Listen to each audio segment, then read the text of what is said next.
We interrupt this program to bring you an important Wayfair message. Wayfair's got style tips for every home. This is Nicole Byer, helping you make those rooms flyer. Today's style tip: when it comes to making a statement, treat bold patterns like neutrals. Go wild! Like an untamed animal print area rug under a rustic farmhouse table from Wayfair.com. Ooh, fierce! This has been your Wayfair style tip to keep those interiors superior. Wayfair, every style, every home. This is Live Bet Sunday on VSiN, the Sports Betting Network. Back here on Live Bet Sunday on VSiN, the Sports Betting Network. The Pacers continue to dominate the Cleveland Cavaliers with 7:40 to go in the first half. The Pacers have a 52-29 lead over the Cavs. Your live line, Pacers minus 12.5. Live total 235.5 as they have dominated this game. They started out the second quarter on a 10-0 run. They've outscored the Cavs 14-6 here in the second quarter. Only 9 minutes played for Darius Garland tells me that maybe he is maybe a lot more limited than we initially thought with the injury. Could be also game script. We'll see if it gets closer. Do they push him out here? But only one shot attempt for Darius Garland. He's got 2 points from the free throw line, though, as he's got 2 points and just 1 assist. 52-29, leading the way for the Pacers. Pascal Siakam has 12 points. Obi Toppin has 11 points. Tyrese Halliburton, 6 points. And that's it, as the other scoring pretty spread out. But the two players in double figures are Obi Toppin with 11 points and Pascal Siakam with 12 points. Aaron Nesmith has 3, Miles Turner 5, Nembhard with 5, Tyrese Halliburton with 6. Off the bench, McConnell's got 2. Benedict Mathurin, who has been ejected, has no points. Ben Shepherd, 3 points. Thomas Bryant with 5 points. For the Cavs, let's see, 9 points for Donovan Mitchell, 5 points for DeAndre Hunter off the bench, 3 from Evan Mobley, 2 for Jared Allen, 2 for Darius Garland, 6 for Max Strus, and 2 for Ty Jerome. Just no one really able to do anything here for the Cleveland Cavaliers. And it's not like, I guess they really can't hit a shot, I guess. I was about to say, it's not like they're lack of attempts, but really, there really hasn't been that many attempts. The Pacers are 21 of 37 from the field. The Cavs are 5 of 20 from the field. The Pacers have taken 17 more shot attempts than the Cavs in this game. Cavs are 3 of 13 from three-point range. Pacers are 8 of 14 from three-point range. And that's the difference in the ball game here. The Cavs getting the majority of their points here at the free throw line. 16 of 18 from the free throw line. So the Pacers dominating in terms of the, shot attempts, but the Cavs, they're getting to the free throw line. That's what's keeping them, I don't want to say in the game, but hey, they're down big. And your live markets right now, Pacers minus 15.5. My goodness. But then again, it's the NBA playoffs, and we have seen no lead is safe. We saw the Pacers come back from multiple 20-point deficits in this series. So to think the Cavs can't do the same, I would think if anybody knows that that's capable of happening, it certainly is the Indiana Pacers. Meanwhile, still 1-0. The Panthers on top of the Maple Leafs with 8 minutes to go in the second period. Toronto did have a power play that was quickly erased by a penalty, and so the teams are skating 4-on-4. I wonder how much of that was maybe a makeup call, if you will. It did appear to be maybe a soft penalty called on the Panthers. Maybe William Nylander took a dive there, if you will. There was no penalty for exaggeration on the call or anything like that. But the Maple Leafs did take another penalty shortly thereafter. So 4-on-4 is where we skate. Panthers have dominated the play in this game. 26 shots on goal for the Florida Panthers, just 9 for the Toronto Maple Leafs as the 4-on-4 come to a close and Florida will skate on a short power play. But Joseph Wall, give him credit for keeping his team in this game. 25 saves on 26 shots against, as he only allowed the one goal on the power play to Carter Verhaeghe in the first period. He is the reason why the Leafs still have a chance in this game, as he has made 25 saves.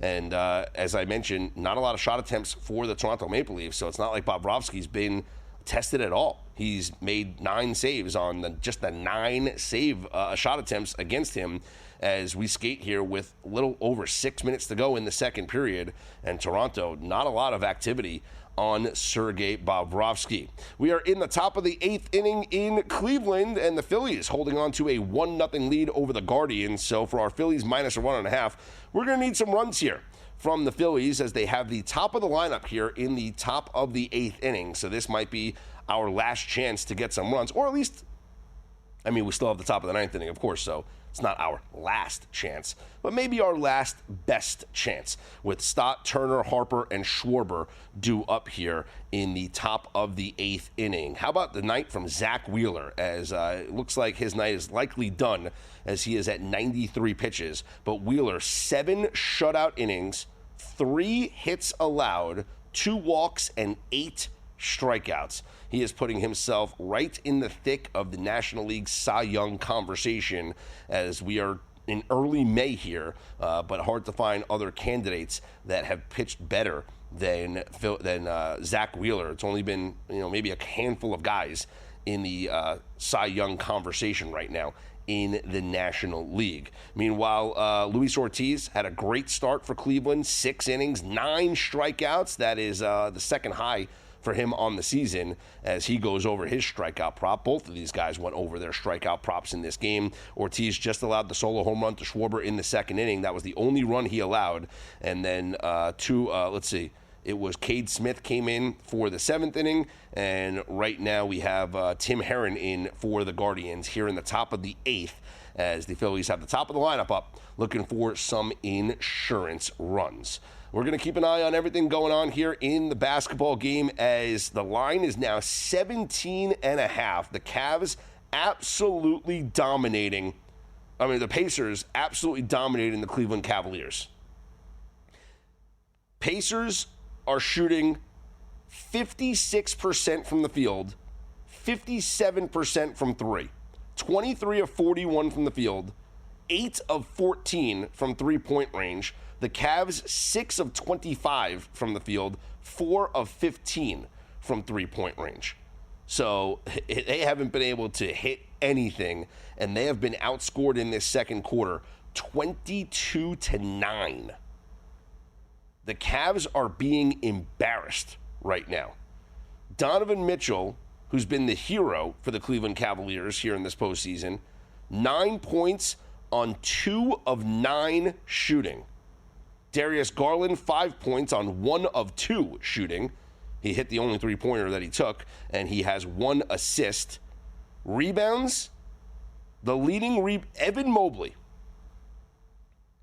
6'11", Evan Mobley, who this season averages 9.3 rebounds per game, who in his first game back from injury, let's see, game number 3, 13 rebounds.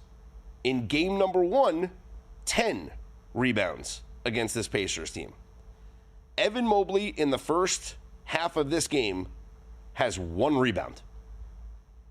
Jared Allen has 1 rebound. Jared Allen, who averages just under 10 rebounds per game, who had 12 in game number 3, 12 in game number 2, has 1 rebound. Now, a couple of things. There's not a lot of rebounds to go around if the opposing team is shooting near 60% from the field, right? If they're making all their shots, there's not going to be rebounds. And right now, Pacers are shooting lights out.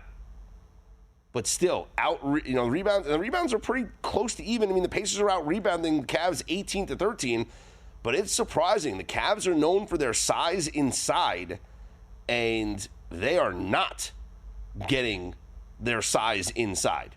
Pacers have outscored the Cavs inside the paint 28-4 points in the paint. And as I mentioned, the rebound numbers are staggering here. Just 1 rebound for Mobley, 1 rebound for Jarrett Allen. And it goes to show you, when you take a lot of threes, it leads to long rebounds. And so you're seeing the guards pick up the rebounds. Like Tyrese Halliburton's got 4 boards already. Nembhard's got 2. 3 rebounds for Max Strus. And that goes to show you those are long rebounds off of missed threes. And that's what's going to happen when you're 4 of 15 from three-point range in the first half. It is all Pacers with just under 5 minutes to go in the first half. Pacers lead 60-32. Live line right now, Pacers minus 17.5. Live total of 233.5. The game closed with the Cavs as a 5-point favorite, and the total of 231 was on the close. So the total is on pace for close to what the game was. It's trending a little bit towards the over, but the Pacers absolutely dominating the Cleveland Cavaliers. Meanwhile, on the ice, we got 3 minutes to go in this second period, and still a 1-0 Panthers lead over the Maple Leafs as Florida continues to absolutely dominate this game, not allow any breathing room here to the Toronto Maple Leafs, and just no shots on goal. Toronto just can't get any activity going on here with on Sergei Bobrovsky. But we'll get back into this game coming up next. We'll take a look after the period to see if there's any third period plays. Plus, we're rooting for runs here in Philadelphia or in Cleveland. We're rooting for Philly runs here to help us hit our baseball best bet. Well, the NBA playoffs are heating up, and our partner at ProfitX is offering the best odds on the playoffs all playoffs long. ProfitX is a peer-to-peer sports exchange. It's available in 40-plus states. You'll be able to make your sports picks against other group of fans rather than against sports books, and exchanges guarantee you the best odds on average by 10 to 20%. You can even request your own odds. Download ProfitX today with code VSIN and earn up to $200 in profit cash over your first month. I'm Scott Seidenberg, always on Twitter at ScottsOnAir. We continue on Live Bet Sunday here on VSIN, the Sports Betting Network.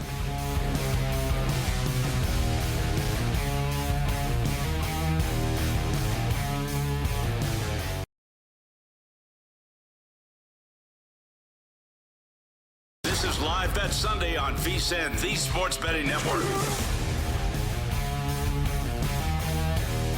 Ask and ye shall receive. During the commercial break, watching the top of the 8th inning in Cleveland with the Phillies up 1-0 on the Guardians and Bryson Stott on second base after stealing and Bryce Harper lining out to left field. Kyle Schwarber's up, and I said, how about a Schwarbomb?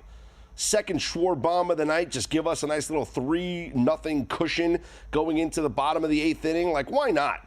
And, well, on a 1-2 count, Kyle Schwarber hits his second home run of the game as the Phillies lead 3-0 over the Cleveland Guardians. As there is a pitching change now, Matt Festa coming into the game for the Guardians to pitch to Nick Castellanos. Phillies lead 3-0, and as we usually say with a when you have a Nerfie, we just need 6 outs.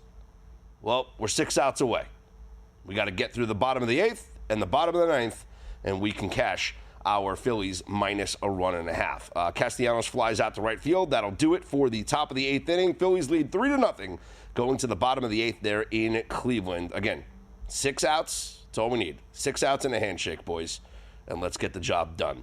All right, still 1-0 in Florida between the Panthers and the Toronto Maple Leafs. Toronto was on a power play, but unable to break through. They did finally get some shots on goal. So the shots on goal numbers look a little bit, well, they're still lopsided, but a little bit better. 29 shots on goal for the Panthers, 12 now for the Maple Leafs. But even on that power play, it was Florida that had an impressive scoring chance shorthanded. Frankly, it was probably the best scoring chance of that power play came from the Panthers shorthanded. So they have absolutely dominated this game. We will head to the third period with the score at 1-0. And as we looked at the first period analytically and we saw how much the Panthers dominated that period, let's take a look now at the score, at the numbers here inside the second period, as we got to wait for the page to refresh a little bit so we can get all 40 minutes. All right, here we go.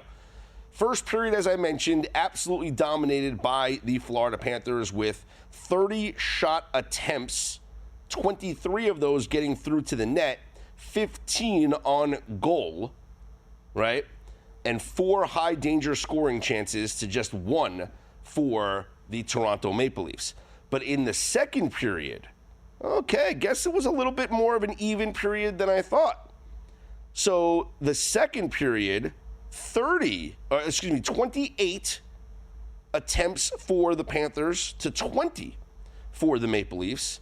The ones that got through to the net, 22 for the Panthers, 17 for the Leafs, 14 shots on goal for the Panthers, 8 for the Maple Leafs, and 5 high danger scoring chances for the Panthers, 8 high danger scoring chances for the Maple Leafs. So the Maple Leafs actually had a couple of more high danger chances in that second period. And how about this? Now this is a very interesting number. If we look at the expected goals, and in the first period it was all Florida, 1.35 expected goals to 0.29 for the Maple Leafs. And that made sense. The score was 1-0. In the second period, and honestly, hey, if we took the second period over and we lost. But listen to these numbers. Expected goals in the second period, Toronto, 2.21 goals expected in that second period based off their scoring chances, 1.4 expected for Florida. We were expected to have 3.6 goals scored in that second period, and none were scored. And now we look at this game as a whole in all situations, even strength and on the power play and whatnot. Expected goals for Toronto, 2.75 to 2.51 for the Panthers. High danger scoring chances exactly even. The shots on goal, well, that's in favor of the Panthers, 29-12. But the other metrics, pretty even. And in fact, Toronto, based on the expected numbers, should be winning. Now, let's look at even strength at 5 versus 5. So no power plays or whatever. If we look at the play at even strength 5 versus 5, through 2 periods, Panthers have outshot attempt the Leafs 35-18, 28-15 in terms of the shots that got through to the net, 18-8 shots on goal. High danger scoring chances 6 for Florida, 3 for Toronto. Expected goals 1.6. Well, look at this. Yeah, 1.63 for Florida and 0.63 for Toronto. So a little bit of a different game at even strength, more in favor of Florida. But the Leafs have done well on the man advantage. I mean, wow, my goodness. The Leafs on the man advantage, they should have scored 2 power play goals already in this game. And they have not gotten any. Just 12 shots on goal, and Sergei Bobrovsky has stopped all of them. I mean, I thought that Toronto would have a much better effort in this game, and that second period, they were certainly better in that second period, but I am shocked that they have had this few, I should say, shots on goal, actually. And, I mean, I guess I'm shocked that they haven't scored yet. It makes sense, though, with only 12 shots on goal. 5, look at this. How is this game not over? And, like, over, not finished. Over meaning, how is this game not over 5.5 goals? There's been 8 power plays in this game. 8 power plays in this game, and only 1 goal. And yeah, give credit to the goaltenders. Joseph Woll has made 28 saves already in this game. 28 saves. I mean, he made 31 saves in all of game number 3. We haven't even played the third period yet, and he's made 28 saves. And then for Bobrovsky, obviously stopping all 12 of the shots that he has faced. Would it surprise me if Toronto does break through and score? No, doesn't surprise me. But, I mean, based on the way that Bobrovsky's playing and the limited shot attempts on goal, it's going to take a big effort here. Going to take a big effort for that to happen. But right now, 1-0 as we head to the third period. Your live line right now, Panthers minus 520. The live puck line minus 1.5 is at minus 110. Your live total at 3.5 is minus 180 to the under. That's where we are. First intermission there in Sunrise, Florida.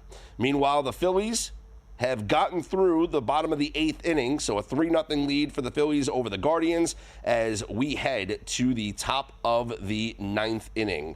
So good job here for the Phillies getting out of the bottom of the 8th.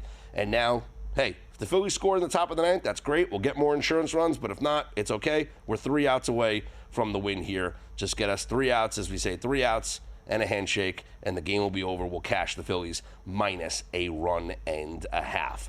The first half has come to a close here in Indianapolis. The Pacers have doubled up the Cleveland Cavaliers in one of the more embarrassing first halves we have seen. I thought that when the Oklahoma City Thunder dominated game number 2 and scored 87 points against the against the Denver Nuggets, I thought that was the most embarrassing half of playoff basketball that we've seen, where the Thunder scored 87 points. But even with the Thunder scoring 87 points in that first half, the Nuggets scored 56. So yeah, they were down, 30 points, but they still put up 56 points in the first half. The Cleveland Cavaliers have only scored 39 points in the first half. The Pacers lead 80-39 at the end of the first half.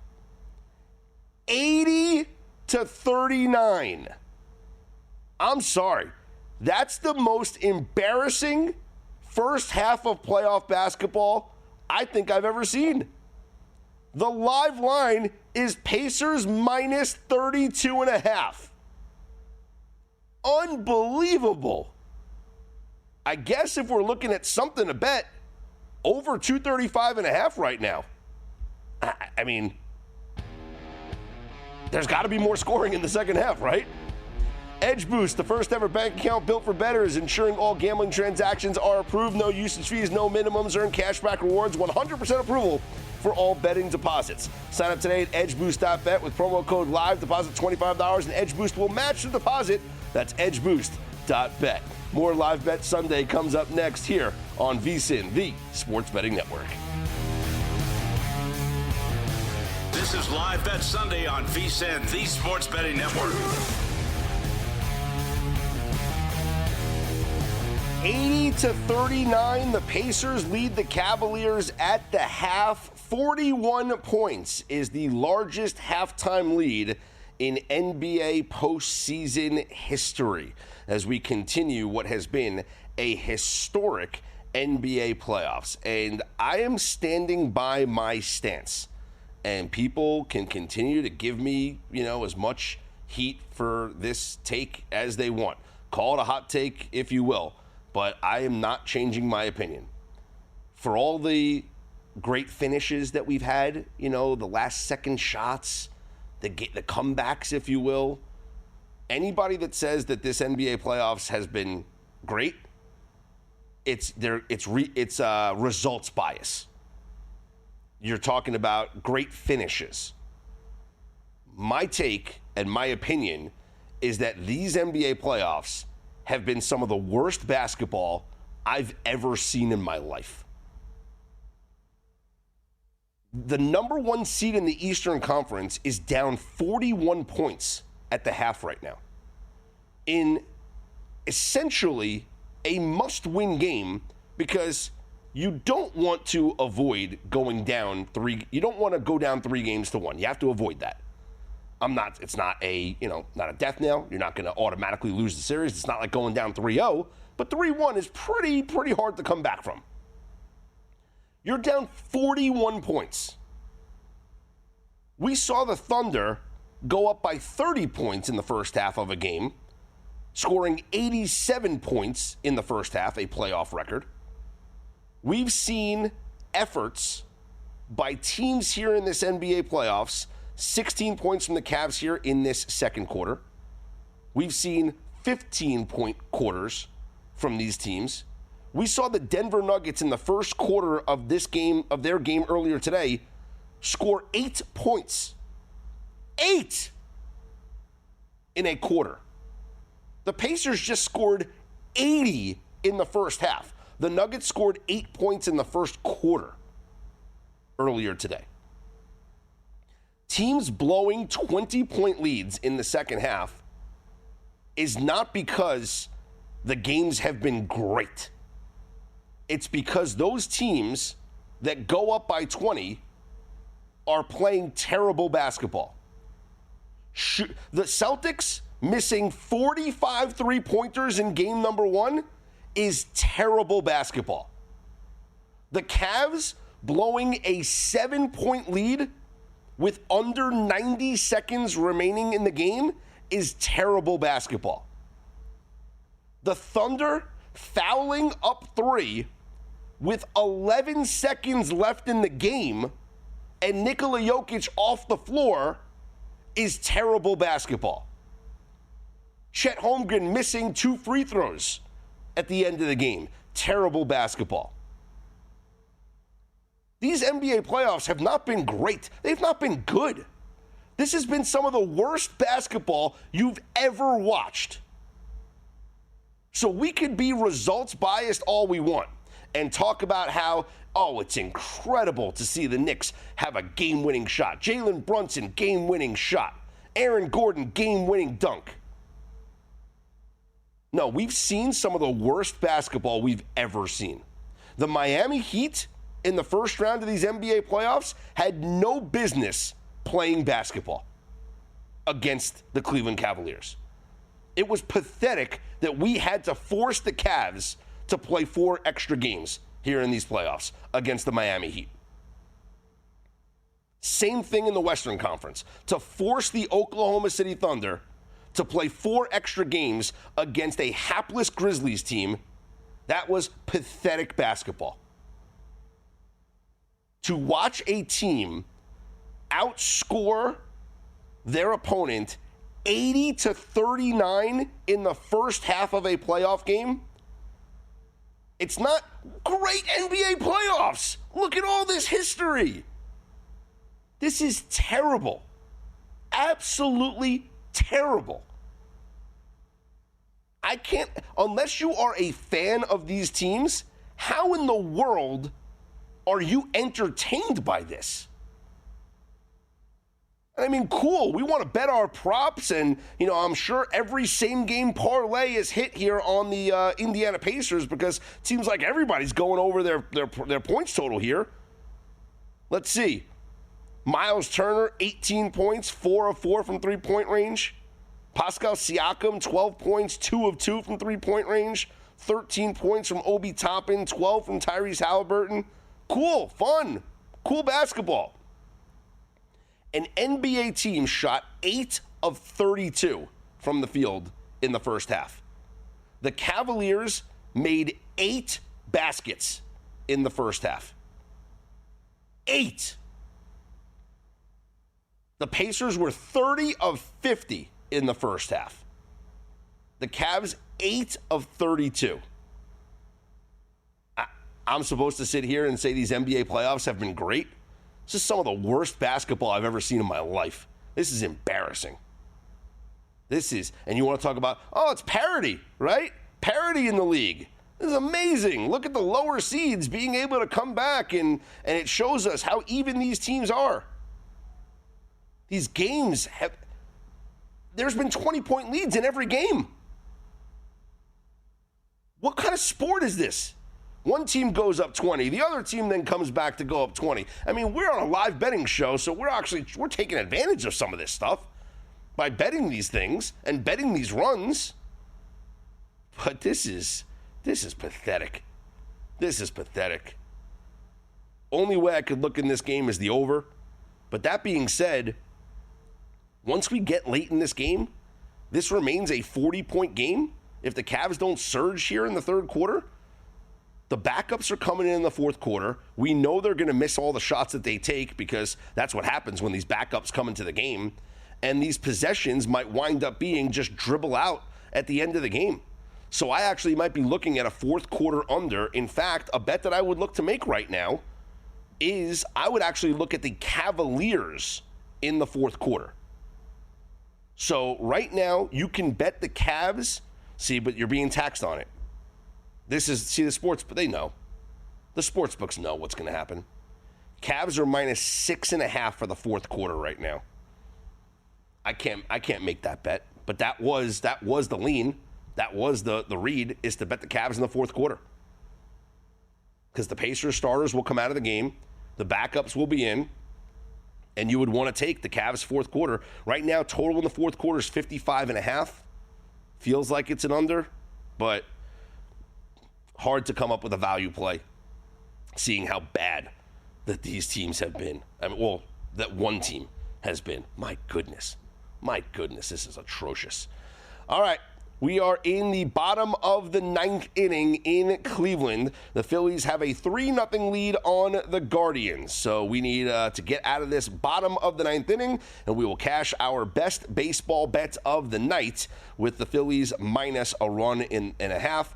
Jordan Romano is on for the save here, and he has gotten the first out of the bottom of the ninth, and he is pitching to Jose Ramirez right now. So 1 out, bottom of the ninth. The Guardians just 3 hits on the night. The Phillies only 6 hits, but the 2 of them, the most important, 2 Kyle Schwarber bombs, a solo home run in the top of the second inning, and then a 2-run shot in the top of the 8th inning. And so Kyle Schwarber has a 3-0 lead over the Guardians with 2 outs here in the bottom of the 9th inning, as Zach Wheeler in line to pick up the win. 7 innings of 3-hit shutout baseball, 8 strikeouts for Zach Wheeler, and Luis Ortiz will be the hard luck loser as he went 6 magnificent innings, allowing 4 hits, just the solo home run to Schwarber, and striking out 9, second most he's struck out all season, as he goes over his strikeout prop in the 6 innings of 1-run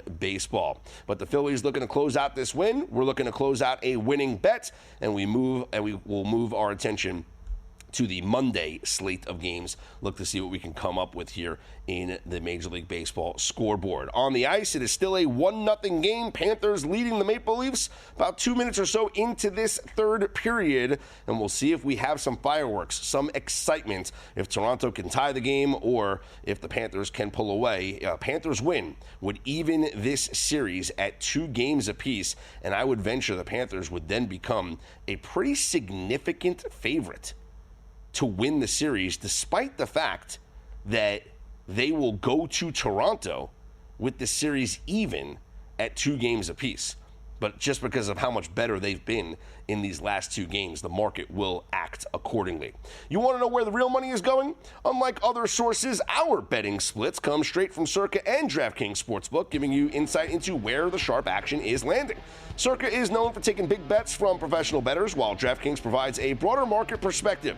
That means you're getting the real action, not just the public money, but the kind of wagers that move lines. See the percentage of bets versus percentage of handle on every game across every major sport, helping you make smarter, more informed bets. Get VSiN's exclusive betting splits for as little as $9.99 for your first month at vsin.com/subscribe.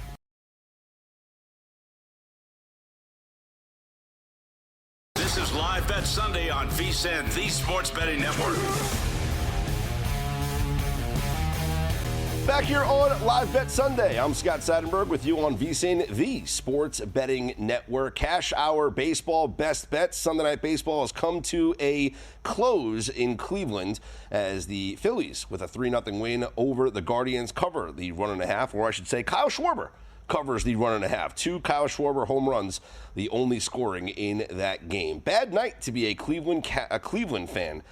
Guardians losing and the Cavs being absolutely embarrassed right now. 92-49. Pacers lead the Cavs with 8 minutes to go in the third quarter. Joining us now to talk NBA playoffs, specifically the Celtics series against the New York Knicks, John Karalis, covering the C's for Boston Sports Journal, joins us on the Progressive guest line. And John, first off, before we get to the Celtics series against the Knicks, just your take overall on what's been happening here in these NBA playoffs. I mean, 80-39, the Pacers outscoring the Cavs in the first half. 41 points, largest first half deficit in NBA playoffs history. Yeah, this is a weird one. Well, look, I've been saying all along, and there's plenty of receipts out there on the internet about, I fear the Pacers more than any team the Celtics would face. Because of their ability to be unpredictable, play fast, have a ton of shooting, the ability to play physical defense. It really, I think the Cavs were caught by surprise on a lot of this. And, they're about to go down 3-1. This is a team that was on a 70-win pace at one point.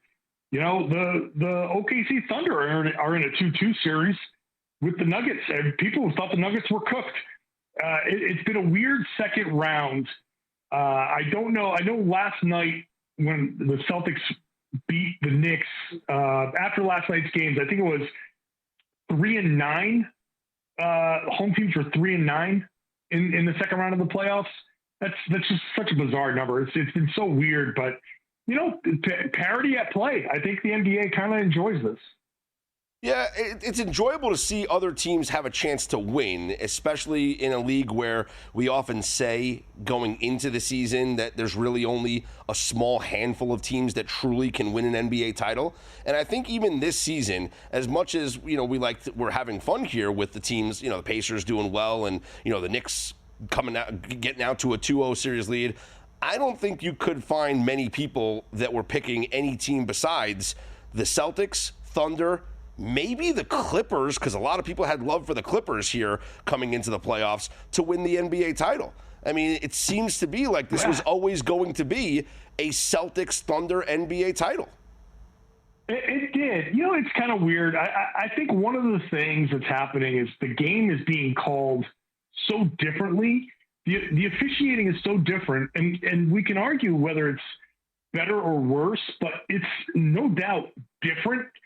And so I don't think the regular season results are trustworthy as indicators. Think about how many of these games would have been called differently. Fouls would have been called differently. It's just the physicality that's allowed now in the playoffs, which I'm fine with. I'm fine with it. But I was having a conversation with people before the Knicks game, before that game 3, just call every game like these games have been called and make it so what we see for 82 games actually means something. The Cavs are about to lose to the Pacers partly because the game is just called so differently that they're what we saw for 82 games from them, it wasn't real. And that, I think, is a tiny bit of a problem. I completely agree. I mean, we also know that 82 is just too long of an NBA season. Sure. Now with the play-in tournament, which really is irrelevant in my opinion, there was no need for the Grizzlies or Heat to be in the NBA playoffs. I mean, that was pathetic. But now with the play-in tournament, we're talking about it was already more than half the league making the postseason. Now we're letting 20 out of these teams, have a chance to get into the playoffs. It's a joke. 82 is just too much. And I think to that point, we saw that we've seen it, I know, in the past with the Golden State Warriors when they were on their dynastic run. There were times in the regular season where they knew, hey, it's okay. We know we're getting to the playoffs. We know that in a 7-game series, we're not going to lose. Let's just get to the postseason. And I think to an extent, you can say that about the Celtics this year. All credit goes to the Cleveland Cavaliers. All the credit goes to them winning 64 games and being the number 1 seed in the East. And the Celtics did win 60 games, right? So they did their job. But if we're really breaking it down, didn't it feel at times this season that the Celtics were just, I don't want to call them scheduled losses like some people have this year, but it did feel like they were just, the popular term that goes around that people say on this network and others is playing with their food. It seemed at times that the Celtics during the regular season were just like okay with losing because had they played their best, I'm sure they could have won almost 70 games this year. There's probably, I would say, at least 5 that could have been wins pretty easily. I do think that there was a feeling of we're not going to go all out for this December win, right? We're going to try to win this way. And if we can't win by just hoisting shots or, relying on a certain player, then it's okay. It's not a big deal. And I do think that cost them a fair amount of wins. And I think that showed itself at the end of the regular season, especially when they had that big six-game road trip at the end.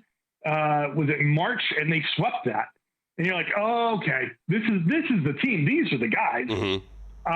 And so, yeah, I think the teams with the most experience understand where the switch is, when to flip it. And I think that's important. And it's why I never got worked up about it. But also, to be fair, you got to be careful with those habits because we saw in games 1 and 2 against New York, like a little of that started seeping in. I think in game 1, a little of that started seeping in. And I think they got a little too comfortable and they thought that they could kind of shoot their way to closing out that game. And then it got into their head for game 2. So you do have to still build the championship habits over the regular season. So there is a line. There's a balance between not going all out and saving your legs, but also making sure you're building the right habits to translate those into the playoffs. John Karalis covering the Celtics for Boston Sports Journal. Joining me, Scott Seidenberg, here on Live Bet Sunday. John joining us on the Progressive Guest Line here on VSiN. So in game number 3, watching that broadcast, John, Doris Burke said something interesting on ESPN. She thought that the Celtics on their 3-point attempts looked a lot more controlled. And yeah, they were still catch and release shots like we know the Celtics do a lot, especially against the Knicks, but they were more controlled, in her opinion, as to what we saw compared to in game 1 and game 2. Did that seem like the case for you? And moving forward in this series, do you expect the Celtics to look more closely to what we saw in game 3 as opposed to what we saw in games 1 and 2? Yeah, I can see what she's saying. I didn't think of it that way, but I can see. I think that's a result of running a little bit better offense. It's also a result of some of the shots falling and the confidence kind of settling in. I think the out of control stuff that she was talking about might have come later in the games when the guys were searching. The Celtics were searching for the closeout, the kill shot, especially game 1. Game 1 was more about throwing haymakers and trying to throw that knockout punch. And it did get out of control. I think game 2, they're just a little bit frantic. They started to get sped up. Game 3 was about playing under control, playing just more Celtics basketball. So I feel like having seen the results, they understand, okay, let's just play your game. Don't worry about what's happening. Stay in the moment. Don't react to the moment. Stay in the moment. Let the basket, the bad plays pass. And that's where the control comes in. And when you have that level of control, I think shots are a little bit more likely to fall. Celtics down 2-1 in the series, but they are the favorite in game number 4 and a minus 290 favorite to win the series and advance. And I think that is a safe bet, John. He is John Karalis covering the Celtics for Boston Sports Journal. Appreciate the time, John. Enjoy the games tomorrow. All right, you got it. There he is, John Karalis covering the Celtics there. Listen, as much as I want to wave my Knicks pom-poms and get excited, they're not winning this series. The Celtics are winning this series. The Celtics could easily be up 3-0 right now. I mean, they blew 2 20-point leads in historic fashion. Celtics will win this game tomorrow. They're probably going to cover again. It might look like what it looked like in game number 3, but the Celtics will advance to the Eastern Conference Finals. Who will they play? Let's talk about it coming up next. I'm Scott Seidenberg. It's Live Bet Sunday here on VSiN, the Sports Betting Network.